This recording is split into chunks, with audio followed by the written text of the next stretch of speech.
sekarang sangat sektoral banget gitu. Bahkan setiap taker di Batan kadang-kadang menyelenggarakan seminar-seminar sendiri-sendiri yang hanya diikuti oleh kalangan-kalangan yang terbatas gitu.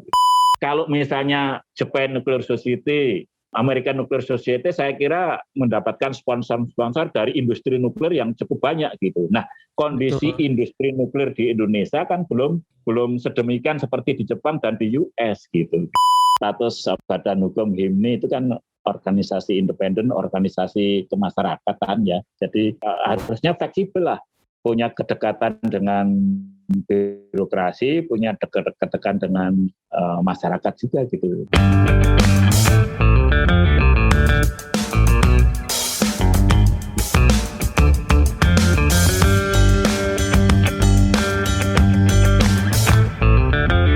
Selamat datang di podcast Bicara Nuklir, podcast pertama yang membahas tentang sains dan teknologi nuklir di Indonesia.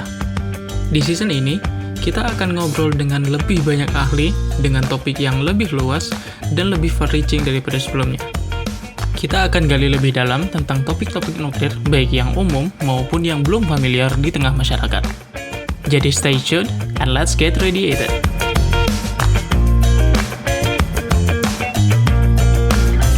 Ya, baik Pak. Tadi pembahasannya menarik banget nih, tapi aku mau tarik mundur sedikit aja tentang sejarahnya HIMNI ini. Berarti HIMNI ini awalnya ini dari inisiatif dari Kepala Batan kah atau kayak gimana sih Pak awalnya HIMNI itu Pak? Sebenarnya bukan semata-mata itu tadi desakan dari mana-mana gitu.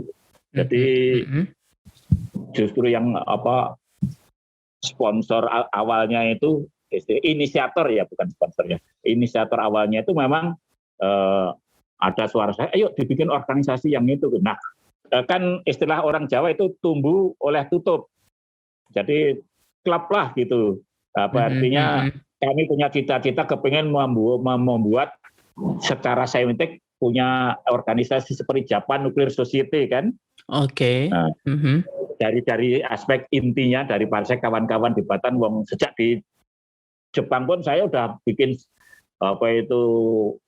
seminar-seminar tentang eptek nuklir di ini untuk karya siswa Indonesia di Jepang. Saya juga udah menginisiasi itu dan itu sangat disenangin, apalagi mendapat tanggapan positif. Nah, itu akan kami lanjutkan di Indonesia gitu, karena kegiatan utama dari Japan Nuclear Society itu ada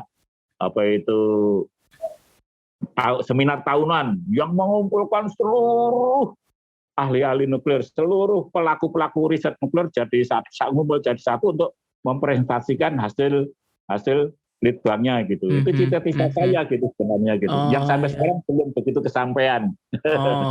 Oke. Tapi di sisi lain juga ada ini dari anggota DPR, kemudian dari justru ada yang LSM yang pro nuklir dan begini, ayo dibikin organisasi gitu. Akhirnya jadilah HIMNI itu campuran gitu.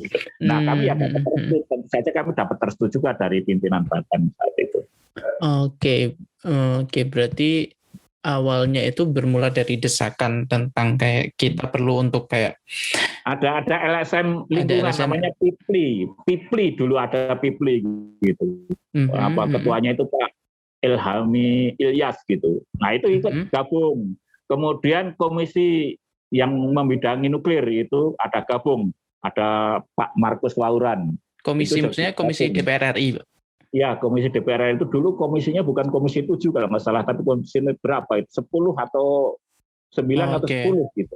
Tapi yang membidangi nuklir gitu. Itu mendukung. Iya. Dan lain-lain gitu. Dan bahkan ada BLHI itu juga mendukung itu dibikin HIMNI ini. Berarti kalau bisa dibilang HIMNI ini memang approach yang diambil ini adalah pendekatan yang diambil itu bukan kayak lebih ke untuk mengumpulkan saintis-saintisnya terus kemudian kayak jadi satu untuk saling membagikan sharing tentang iptek yang mereka punya di bidang masing-masing, tapi lebih ke kayak yuk kita bareng-bareng bantuin edukasi masyarakat secara umum nih gitu. Cita-cita awalnya itu berarti Pak ya? awal berdirinya itu ya? Sebenarnya ya dua-duanya sebenarnya kan. Oh, awalnya Artinya dua-duanya. dari pengembangan ipteknya juga harusnya jalan, eh, dan untuk sosialisasinya juga itu. Tapi ya memang yang menonjol sekarang ini yang kedua tadi gitu. Jadi Oh, oke scientificnya, oke. kebetulan untuk scientificnya kan satker-satker di internal Batan itu juga sudah menjalankan sendiri gitu. Maunya itu saya ingin kita himpun jadi satu gitu supaya menyatu. Apa litbang penelitian nggak ada tumpang tindih dan sebagainya kan harus saling share apa yang saya lakukan, apa yang mereka lakukan, saling tahu gitu ya.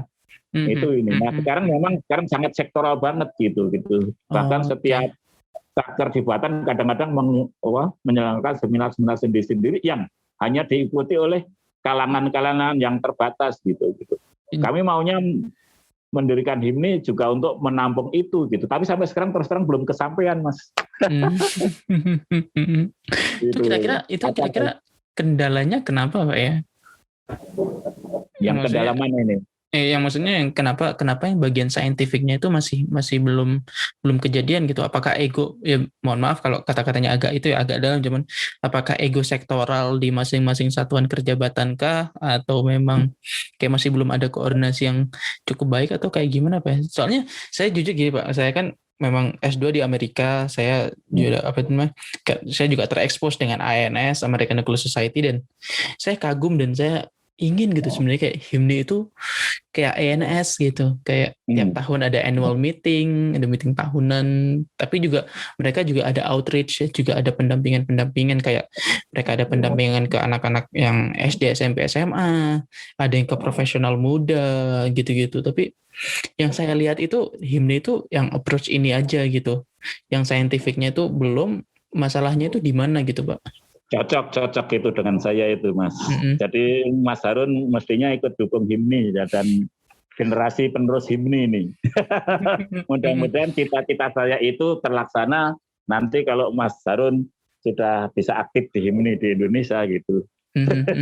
Iya. Ya betul itu. Tapi kalau secara jujur memang dari aspek misalnya pendanaan HIMNI itu masih lemah gitu. Kan belum terbiasa ya organisasi apa itu narik iuran anggota dan sebagainya gitu. Terus terang jujur Mas, narik iuran anggota ke para anggota HIMNI itu juga nggak gampang-gampang amat gitu. Oh iya sih ya. Gitu. Nah itu kemudian, kalau misalnya apa itu Japan Nuclear Society, American Nuclear Society, saya kira mendapatkan sponsor dari industri nuklir yang cukup banyak gitu. Nah, kondisi Betul. industri nuklir di Indonesia kan belum sedemikian seperti di Jepang dan di US gitu. Itu kalau saya amati demikian gitu. Karena memang banyak kegiatan-kegiatan yang dari society itu ya berbasis sponsor utamanya memang gitu. Nah di Indonesia yang belum ada gitu. Nggak mungkin, apalagi di dengan pola anggaran pemerintah yang semakin rapi dan ketat gitu, HIMNI nggak mungkin itu mendapat pendanaan dari misalnya dari Batan atau Bapeten atau instansi resmi lah gitu. Itu nggak mungkin lagi, harus mandiri kan gitu. Nah itu memang salah satu kendala gitu. Di samping memang kalau mau menjalankan forum yang seperti itu ya memang harus ada itu kesepakatan semua gitu, atau dari satker yang selama ini bertahun-tahun ya memang menyelenggarakan secara rutin seminar-seminar ilmiah tahunan yang sudah rutin memang. Itu kalau itu dihapus kemudian dikoordinasi ini kan ideal itu ya. Tapi ya terus terang masih ada kendala di sana sini. Tapi kalau saya melihat internal memang dari aspek HIMNI ya pendanaannya, dari aspek pendanaan pun mudah-mudahan ada solusi lah gitu. Saya akan coba itu, pendanaan itu masih sangat lemah, tapi akan saya coba juga suatu ketika. Saya sepakat sih Pak tentang itu, karena yang saya lihat di American Nuclear Society, misal lab-lab kayak Oak Ridge, kayak Sandia, kayak Argonne, itu kayaknya mereka nggak bikin seminar di kayak simposium di internal mereka sih. Kayak semuanya itu pasti akan tergabung di ANS dan kayak semua penelitinya akan diarahkan ke ANS untuk presentasi apa yang mereka hasilkan gitu. Jadi memang ANS menjadi forum yang sangat tinggi gitu. Bahkan di mahasiswanya itu kalau misalnya udah masuk ANS itu udah keren banget gitu kan. Kayak gitu. Iya, saya merasakan itu di Jepang juga gitu. Iya. Nah, terus berarti mungkin dari yang sisi saintifik mungkin lah, mungkin kita bisa diskusikan lebih lanjut tentang kayak step forward-nya ke depannya kayak gimana. Tapi dari sisi outreach-nya itu dari sejak pertama kali HIMNI berdiri hingga sekarang itu sebenarnya itu arahnya itu mau yang ke diseminasi yang seperti apa sih Pak? Tujuannya siapa dan targetnya itu sebenarnya mau kayak gimana sih Pak? Apakah ada target gitu dari HIMNI kayak kita itu harus mengedukasi masyarakat yang seperti ini sehingga nanti targetnya akan seperti ini gitu. Apakah ada target itu Pak? Ya sebenarnya sifatnya membantu karena sebelumnya Batan sendiri punya pusat yang khusus untuk melakukan itu, sebenarnya pusat diseminasi kemitraan ya. Gitu kan. Ya, kemitraan itu yang terakhir namanya juga berubah-ubah. Tapi tujuannya itu. Nah, kita menopang itu karena kita punya beberapa keunggulan, yaitu satu misalnya anggota kita bukan semata-mata dari Batan. Dan kemudian itu tadi ada anggota yang plasma itu yang lebih piawai menyampaikan dengan bahasa masyarakat yang lebih komunikatif misalnya kan gitu. Sebenarnya itu gitu ya. Nah, kalau target ininya ya memang penyebaran luasan internet nuklir karena kita tahu ya di sarana komunikasi di tahun masa lalu itu kan nggak murah-murah amat gitu ya. Kita kalau gitu ya. Eminensi harus mengumpulkan orang di kelurahan, di hotel atau di mana gitu dan biayanya nggak sedikit gitu. Nah ini ingin ikut kontribusi di situ gitu. Artinya dengan jangkauan yang mudah bisa lebih luas gitu dalam penyebaran luasan teknologi tadi itu. Nah, cuma memang ya itu kendalanya kan memang bayangkan apa itu betapa mahalnya itu kalau kita harus mengumpulkan orang di forum-forum kelurahan ini kan butuh ongkos itu. Iya, mengumpulkan di hotel, di kelurahan dan sebagainya itu dan kapan selesainya gitu. Jumlah penduduk Indonesia ratusan juta gitu. Terus kapasitas hotel kapasitas itu kan hanya puluhan gitu, ratusan maksimal dan sangat lambat gitu. Bayangkan dulu ada penataran P4. Iya. Nah, zaman Orde Baru dulu ada penataran P4. Nah itu kalau dihitung-hitung untuk penataran P4 saja butuh hanya untuk pejabat eselon 3 dan 4. Itu butuh 102 tahun. Wow. Kalau pace-nya itu hanya itu aja gitu. Penataran kan maksimal ada 40 orang, 50 orang gitu lewat forum yang durasinya bisa seminggu, bisa 2 minggu gitu kan ya. Iya. Nah itu kita butuh 102 tahun. Makanya Pancasila sampai sekarang. Apalagi yang ini ya Pak, yang tentang nuklir gini-gini ya Pak. Ini gitu. Ya. Berarti adanya pandemi gini ya sebenarnya membantu Pak ya. Nah ini suatu blessing menurut saya gitu dan saya sendiri waktu awal-awal menjabat jadi ketum HIMNI gimana ya itu nanti jalannya. Oke lah sambil jalan kita pikirkan tapi kebetulan justru ada pandemi ini ada sarana yang namanya Zoom.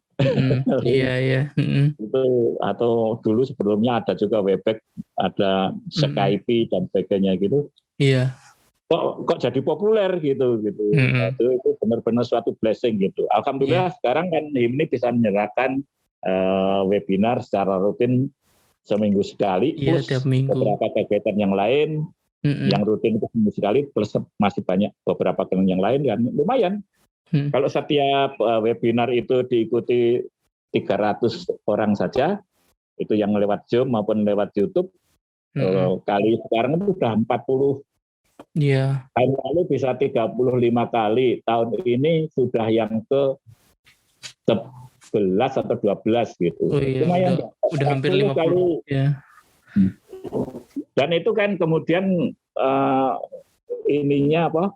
Rekamannya kan ada di YouTube, bisa diakses kapanpun. Nah itu Iya betul. kemudian sangat efektif untuk penyebarluasan itu. Dan ini salah satu sarana aja gitu ya. Dan yang saya kagum kemarin juga kan topik-topiknya kan juga apa itu namanya nggak melulu tentang reaktor gitu kan, karena kan apa itu bisa menyentuh banyak hal gitu, kayak tentang pangan. Kemarin juga ada tentang pendidikannya yang kemarin ngundang Pak Alex, Dr. Edi sama Prof Zaki gitu. Itu ya menarik sekali sih Pak. Cuman memang kalau untuk saya jamnya nggak pas. jam 4 pagi gitu saya. Itulah makanya kami sebenarnya di HIMNI itu di organisasinya kami kumpulkan namanya di Dewan Pakar gitu. Jadi di HIMNI itu ada selain pengurus pusat gitu, ada Dewan Pakar dan Dewan Kehormatan. Dewan Penasehat maksud saya. Oke.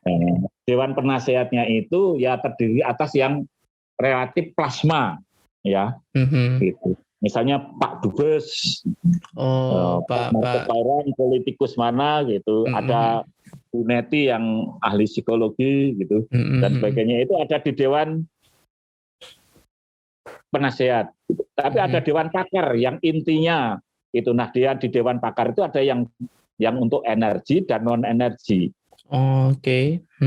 Ya, yang untuk energi itu ya arahnya ya untuk PLTN, kemudian metode pencarian energi alternatif dengan teknik nuklir dan sebagainya, itu di kelompok energi. Kemudian yang non energi ya aplikasi impact nuklir di bidang kesehatan, industri, pertanian, peternakan, lingkungan dan sebagainya, itu luas juga gitu. Iya betul. Jadi memang impact nuklir itu luas gitu. Tapi mungkin yang menonjol karena isunya ingin segera full PLTN ya PLTN gitu. Iya. Padahal aplikasi impact nuklir di bidang-bidang yang lain juga sebenarnya cukup luas. Bahkan yang sudah tanpa promosi sudah acceptable bagi masyarakat, bahkan itu dulu push teknologi, tapi sekarang sudah sangat itu ya aplikasi di bidang kesehatan gitu. Iya betul. Baik itu untuk diagnostik maupun untuk terapi gitu.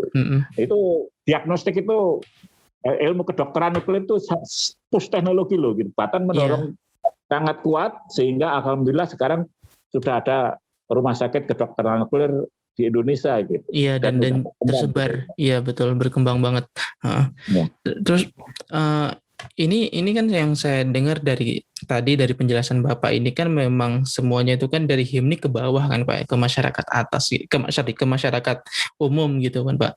Saya penasaran kalau misalnya hubungan antara HIMNI dengan birokrasi ke atas gitu Pak, misal kayak DPR gitu, komisi-komisi pemerintah nasional gitu, itu apakah ada Pak, atau memang dari awal tujuan HIMNI ke grassroots, ke masyarakat umum, jadi ya sampai ke situ saja gitu, atau kayak gimana Pak? Sebenarnya ya idealnya ya baik itu vertikal maupun horizontal kan ya. Jadi tapi kan status Badan Hukum HIMNI itu kan organisasi independen, organisasi kemasyarakatan ya, organisasi bukan ormas ya, bukan ormas dalam arti organisasi massa, tapi organisasi kemasyarakatan ya. Jadi ya harusnya fleksibel lah, punya kedekatan dengan birokrasi, punya kedekatan dengan masyarakat juga gitu. Nah, mana yang dekat itu yang kita jalankan gitu aja, ngalir saja. Gitu. Tapi kita nggak ngambil jarak ke siapapun gitu. Bahkan sebenarnya bagi anti nuklir pun welcome untuk masuk HIMNI.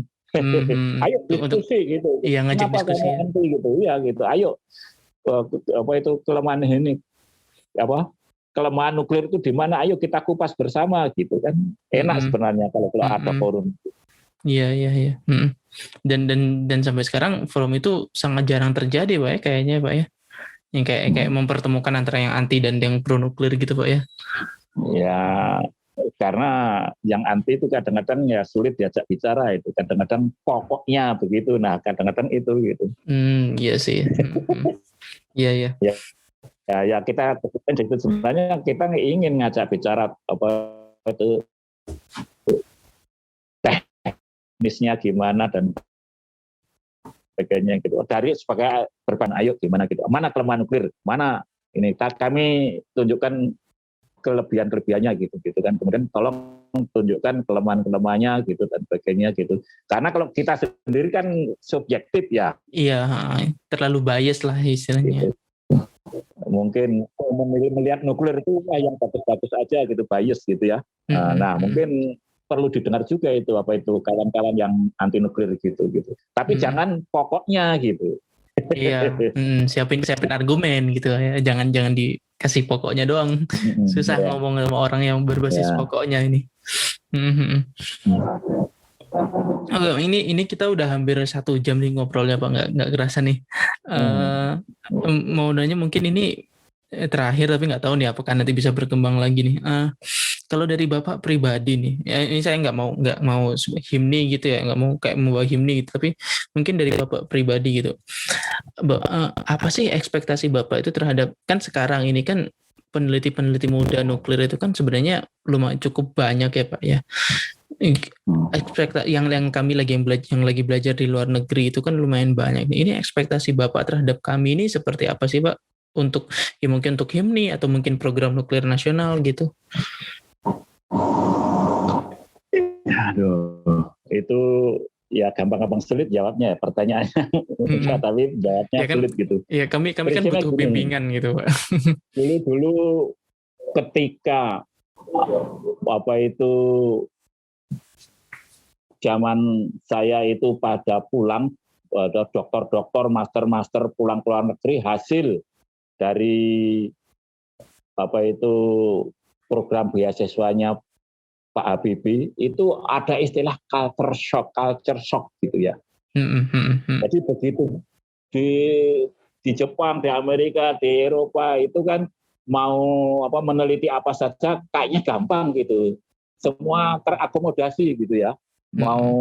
Jadi pemikiran kita itu tersalur gitu. Begitu di Indonesia pulang isinya meja kosong. Iya kan? Ya kadang-kadang apalagi kalau Mas Harun belajarnya tidak sesuai dengan yang ada di institusi yang Mas Harun kerja gitu. Saya nggak tahu Mas Harun itu free atau udah terikat dengan institusi gitu di Indonesia. Kalau saya belum sih Pak.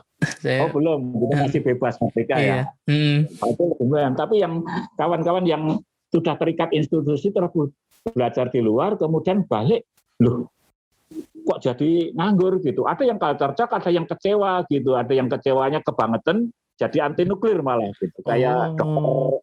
Iwan Kurniawan almarhum. Itu karena mungkin ya kecewa terlalu sangat gitu. Ada yang kemudian yang dari Batan keluar dari Batan kemudian cari apa itu kerjaan yang lebih menjanjikan dan sebagainya gitu. Nah ini macam-macam. Kalau saya karena sudah digembleng jadi lewat sarjana muda itu udah pakai Batan, mau nggak mau memang harus istiqomah tetap di Batan gitu. Iya. Gitu. Nah ke depan saya kira memang ya apakah itu dibiarkan pasar yang berbicara gitu antara demand dan supply itu bicara atau memang harus ada yang arahkan gitu. Nah ini sayangnya terus terang program pemberian pemerintah itu berbasis janji presiden, bukan janji kampanye presiden, bukan berbasis GBHN yang dirumuskan matang untuk jangka panjangnya gimana kita kelihatan gitu. Ini kelebihan ada GBHN di situ. Kalau ke GBHN kan ada dulu pelita 1, pelita 2, 3 itu sasarannya jangka panjangnya itu jelas gitu. Dan tahapan-tahapannya jelas dan kebetulan dipegang oleh seorang presiden gitu. Jadi tahapannya terjaga gitu. Nah sekarang ada nasional yang dicanangkan dalam program RPJM dan sebagainya yang 5 tahun dan panjang-panjang Indonesia Emas tahun 2045 dan sebagainya gitu. Tapi kayaknya apakah dijamin bahwa itu akan istiqomah tahapannya itu gitu. Nah itu memang itu menurut saya jadi gimana ya gitu. Termasuk program nuklir ini gitu. Program nuklir dalam arti secara pribadi berbasis ini tadi itu antara demand dan supply-nya ya. Supply-nya gitu. Contohnya gitu yang berkembang di sini kan malah untuk aplikasi di bidang kesehatan ya. Aplikasi memang betul-betul Indonesia itu penyakit kanker itu penderitanya sangat banyak sehingga selalu kekurangan itu misalnya Physical sekarang medisnya. Ya bukan hanya sebagai medisnya gitu, termasuk fisika medisnya. Nah itu kan tuntutan karena apa? Karena harusnya dengan 270 juta penduduk, Indonesia itu harus punya 270 unit sarana untuk radioterapi, baik itu pakai Cobalt 60 atau pakai Linac atau yang lebih maju lagi, misalnya pakai proton terapi, ion terapi, NCT dan sebagainya gitu. Harusnya ada 270 unit. Nah, sampai sekarang itu baru ada 49 dan mungkin tahun depan itu berkembang juga lumayan di 70 sekian unit, masih jauh kurang. Dan itu ternyata justru yang banyak bisa berkembang itu mayoritas rumah sakit swasta. Oke. Yang memang artinya apa? Benar-benar karena demand. Dan rumah sakit itu sangat menjadi gengsi kalau dia punya instalasi radioterapi. Gitu. Iya betul. Ya, jadi itu benar-benar udah demand gitu. Nah itu ke bidang kesehatan gitu. Nah, apakah semua aspek industri nuklir harus begitu gitu idealnya gitu? Atau memang harus ada push teknologi gitu. Kita kenalkan ke masyarakat gitu. Kemudian gitu. Nah, termasuk PLTN itu gitu. Apakah sebenarnya kalau kita tahun 90 bangun PLTN sebenarnya kan bukan semata-mata karena demand, tapi karena strategi jangka panjang, penguasaan iptek, penguasaan teknologi maju yang canggih, dan sebenarnya kebanggaan nasional, banyaklah aspeknya gitu. Apakah, kalau sekarang apakah itu masih berlaku atau memang demand gitu? Saya khawatir ya memang nanti Indonesia itu bangun PLTN karena memang udah terpaksa gitu. Misalnya, dan sekarang udah kelihatan bahwa ini terpaksa kalau pemerintah jeli ya. Karena target 23% energi EBT, ya itu baru tercapai 10%-an lah, kurang dari 10% gitu. Dan itu nggak mau, suka tidak suka, yang energi yang bersih, yang clean, yang ramah lingkungan, yang tidak melakukan gas rumah kaca, artinya EBT ya. Itu hanya nuklir gitu. Betul. Ya. Nah itu jadi ya mudah-mudahan arahnya ke sana gitu. Tapi apakah betul industri nuklir itu harus berkembang hanya itu aja? Lalu sebenarnya pemeran pemerintah di mana gitu kan? Kehadiran pemerintah di mana gitu? Iya. Jadi diharapannya ini juga menjadi harapan saya sih Pak, sebagai orang yang masih belajar gitu kan. Kayak saya kan karena justru saya mikirnya karena saya nggak terikat gitu kan, malah jadi bingung nanti kalau saya pulang saya mau kemana ini kan. Oke, saya bergabung sama HIMNI itu oke, tapi kan itu kan organisasi profesinya lah bisa dibilang ya. Tapi untuk profesinya sendiri yang bisa menghasilkan mata pencaharian untuk saya kan nggak tahu nih di mana kalau misalnya saya pulang. Nanti kalau misalnya saya kalau terpaksa ya saya harus keluar negeri, dan itu kayak opsi paling terakhir banget sebenarnya kan, dan sangat disayangkan sekali itu. Iya. Nah, bidangnya apa sekarang Mas Harun? Kalau sekarang saya reaktor nuklir, jadi dekatnya sama PT KRN. Jadi Pak Topan Setiadipura gitu Bu. Oh, reaktor nuklir. Nah itu kalau saya pribadi punya keyakinan kalau suka nggak suka nuklir itu harus dipakai, apalagi kemudian pemakaian fosil itu memang mau nggak mau juga harus dikurangi secara bertahap. Itu ya sangat terbuka itu kan. Dan kemudian sekarang trennya kan ke generasi 4 gitu katanya gitu. Nah, generasi 4 kan butuh desain, kebetulan belum ada satupun yang beroperasi. Nah, itu kan peluang itu. Dan Iya. Indonesia yang negara kepulauan gitu, strategi besarnya kan mungkin katakanlah jaringan listrik Jawa, Bali, Sumatera itu dengan PLTN yang sudah mapan gitu. Iya. Gitu. Yang gitu. Nah, itu kan masih ada terbuka peluang yang misalnya untuk di luar Jawa gitu ya. Jawa, Bali, Sumatera kan dengan pulau itu kan harusnya PLTN yang ukuran lebih kecil itu mestinya bisa berkembang gitu. Peluangnya sangat besar gitu. Menurut saya lah gitu. Hanya itu passwordnya atau istilahnya pecah telurnya gitu. Begitu satu unit PLTN itu lahir di Indonesia, maka saya yakin PLTN kedua, ketiga itu terus gitu berkembang berbagai jenis tipe dan tipenya gitu. Di sini ada tipenya RDE. Nah, sebenarnya sayang sekali RDE itu agak terhenti.